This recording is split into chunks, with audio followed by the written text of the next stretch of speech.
vous souffrez d'anxiété aiguë, si vous n'en pouvez plus de la morosité ambiante, des masques, des anti-masques, de toutes les crises dont on nous parle, des réseaux sociaux, des critiques, des méchants, restez avec nous pour une parenthèse d'optimisme, de bonne humeur.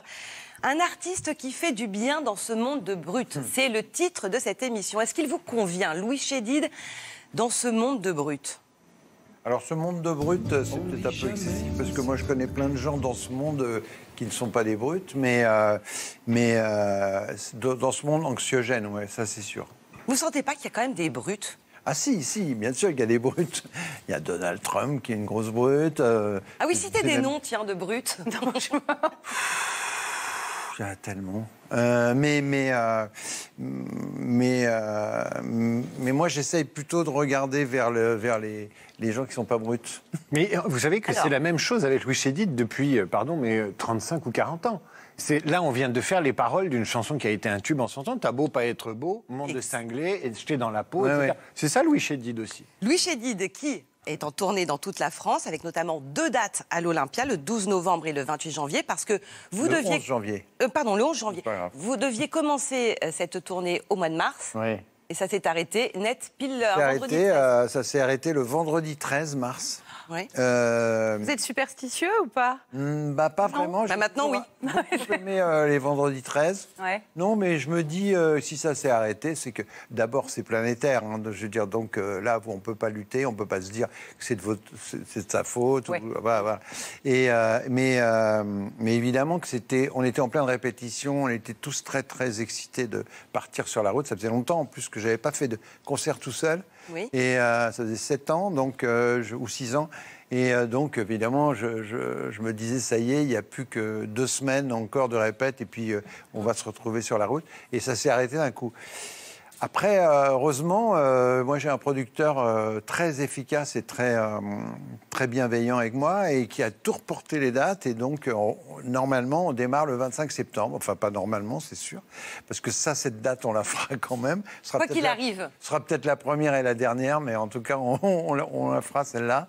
Et puis, on fera toutes les autres. Il y en a une 50aine déjà et tout ça. Il y en a 50. Donc, c'est vrai, vous avez rattrapé le temps perdu. Est-ce que ça a été du temps perdu les 6 derniers mois? Parce que quand on fait un album et qu'on s'apprête à partir en tournée, coït interrompu, c'est votre expression. C'est votre expression. Qu'est-ce qu'on fait pendant 6 mois? Parce que c'est un biorhythme artiste. Déjà, on vit, hein, c'est ce qui est déjà pas mal, parce que tout le monde ne peut pas en dire autant. Et ensuite, non, mais moi, je fais plein de choses. Je peux écrire d'autres chansons, je peux écrire des textes, je peux aussi préparer des projets. J'ai des projets en route, de faire un album piano-voix. J'ai très envie de faire ça depuis très très longtemps, et donc voilà. Sur la pochette de l'album, vous tenez un tableau. Ouais. D'où il vient ce tableau? C'est quoi ce tableau? Vous avez un tableau à la main? Je me suis dit peut-être il s'est mis à la peinture pendant le confinement. Non, pas du tout. Alors malheureusement, c'est vrai, c'est beaucoup plus simple que ça. J'étais dans un studio de photos et on était en train de faire les photos pour la pochette avec un photographe qui s'appelle Audouin. Et j'ai vu ce tableau qui est une croûte, hein. Vraiment, c'est sympa pour le peintre. C'est sympa, mais il y a de jolies fleurs quand même. Je pense que la personne qui l'a fait n'est plus là, donc paix à son âme. Mais par contre, il y a des croûtes très jolies, et c'est une belle croûte. Et donc voilà, j'ai dit à un photographe, ce serait pas mal qu'on fasse des photos avec ça, et voilà. Et ça a marché. C'est ça qu'on aime chez vous, c'est que même quand c'est moche, vous arrivez à rendre quelque chose de beau. On aime votre poésie, votre douceur et votre optimisme. On va écouter un de vos titres. On ne dit jamais aux gens qu'on aime qu'on les aime. On ne dit jamais assez aux gens qu'on aime, par peur de les gêner, qu'on les aime. Mais oui, on s'aime, bien sûr. Moi, je vous préfère, vous. David, c'est moyen. Vous arrivez à dire que vous aimez... Oui. Ouais. Oh bah oui. Non, mais parce que c'est pas le tout parfois de le dire dans une chanson. Oui, alors c'est vrai, vous avez raison. Au début, quand j'ai commencé à faire des chansons, au début, d'ailleurs toute ma génération, le fait de dire je t'aime dans une chanson, c'était presque ringard, quoi. Et ça se faisait pas. Et puis il y avait le côté I love you en anglais, ça passe, parce qu'en anglais tout passe. Et puis comme en général on comprend pas ce que disent les chanteurs, on s'en fout. Mais en français, je t'aime, c'est pas évident. Et puis les années avançant, ça devient une évidence de tout d'un coup, vous dites je t'aime, et puis aussi par rapport aux autres aussi, parce que c'est vrai que la chanson, elle dit par peur de les gêner, parce que on a toujours un petit peu peur de dire à quelqu'un je t'aime, et soit de prendre un râteau, ce qui est possible aussi, soit de, je sais pas, que ça le mette mal à l'aise, ou que ça les mette, voilà. Et donc, on fait toujours attention un peu à ça, mais on s'aperçoit qu'en fait, quand on lâche les choses, ça fait du bien à tout le monde, quoi. Et qu'en principe, quand elles sont bien lâchées, elles sont bien reçues. Oui, voilà, c'est ça. Alors, Louis fait partie, Émilie, de ces artistes qu'on connaît depuis toujours, mais sans pour autant faire partie du gros star system. C'est vrai, vous n'êtes pas c'est vrai. un artisan presque autant qu'un artiste, qui nous accompagne discrètement, mais qui a fait des chansons absolument magiques. Oui, des chansons magiques et des milliards de trucs. Alors on m'a demandé d'aller à l'essentiel. Du coup, cher Louis Chédid, rappelons qu'il y a peu d'artistes qui peuvent se targuer d'avoir écrit des chansons importantes, notamment pour la société. Vous en faites partie. Alma Sera, si je te disais ce que je vois venir. Tout le monde s'en souvient, Anne Masseran, ce tube qui réveille les consciences en 1985. C'est 40 ans après la fin de l'Allemagne nazie.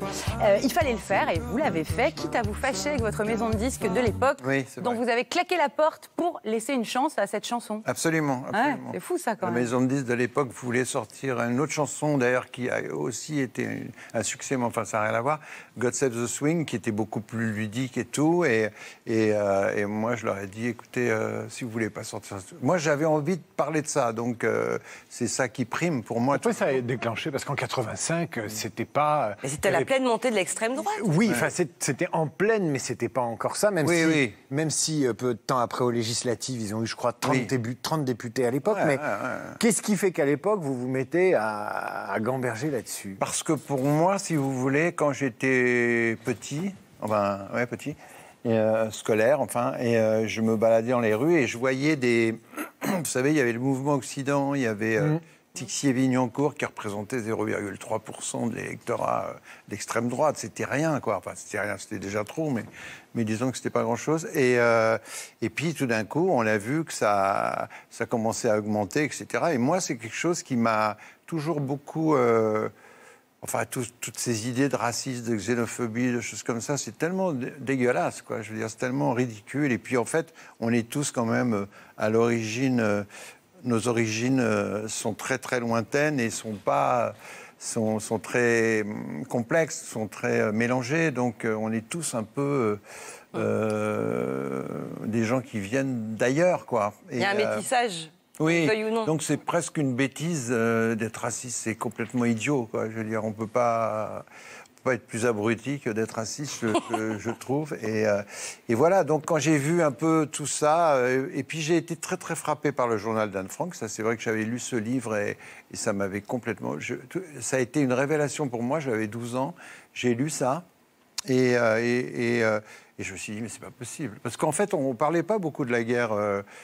C'était tôt encore. Oui, c'était peu de temps finalement. Et j'ai pris ça vraiment comme une baffe. Et voilà, donc quand je pensais que c'était impossible que ça revienne. Et malheureusement... Et donc, il y a eu cette chanson. Alors, on va vous laisser terminer le portrait de Louis, mais puisqu'on parle de cette chanson qui fait partie vraiment des chansons cultes, vous avez été surpris, je crois, quand vous l'avez joué la première fois sur scène, de la réaction du public qui tapait dans ses mains, qui chantait, qui reprenait en chœur, alors que c'est une chanson profondément triste, une chanson révoltée aussi. Oui. Mais c'est justement ça qui a fait la force de la chanson, c'est qu'il y avait une espèce de rythme, je dirais pas disco, mais un peu, parce qu'il y a vraiment un pied qui fait comme ça, et puis un balancement de séquences, de synthé et tout ça. Et donc, c'est vrai que quand j'arrivais sur scène, la première fois que je l'ai chanté, je voyais les gens qui faisaient comme ça, quoi. Merde. Il y a un décalage entre ce que je dis et la voilà revenue, la nazie nostalgie. Exactement. Et en fait, en y réfléchissant très rapidement, d'ailleurs, je me suis dit, c'est ça qui est génial, c'est qu'en fait, s'il n'y avait pas ce côté attractif de la musique, et c'est ça les chansons en fait, c'est que s'il n'y avait pas ce côté attractif de la musique, le texte serait pas... Enfin, cette chanson n'aurait jamais existé, si vous voulez. Donc, les gens l'écoutaient une première fois, une deuxième fois, ils commençaient à entendre nazi, nostalgie, enfin des mots comme ça, Et là, il s'intéressait à la chanson. Vous vous êtes rendu compte du pouvoir de la chanson aussi et du message que vous pouviez véhiculer. Absolument, absolument. Émilie. Alors Louis Chédid, en presque 50 ans de carrière et une vingtaine d'albums, vous avez toujours su nous parler aussi de nous, qu'on soit triste et moche ou heureux et lumineux. Tout ce qu'on veut dans la vie, c'est qu'on nous aime. Même si c'est pour la nuit, on prend quand même. Des parents, des amis qui nous comprennent. Tout ce qu'on veut dans la vie, c'est qu'on nous aime. Tout ce qu'on veut dans la vie, ce sont des chansons qui nous font du bien. Et celle-ci, sortie au mois de février dernier, a adouci le confinement pour beaucoup, moi j'en suis sûre.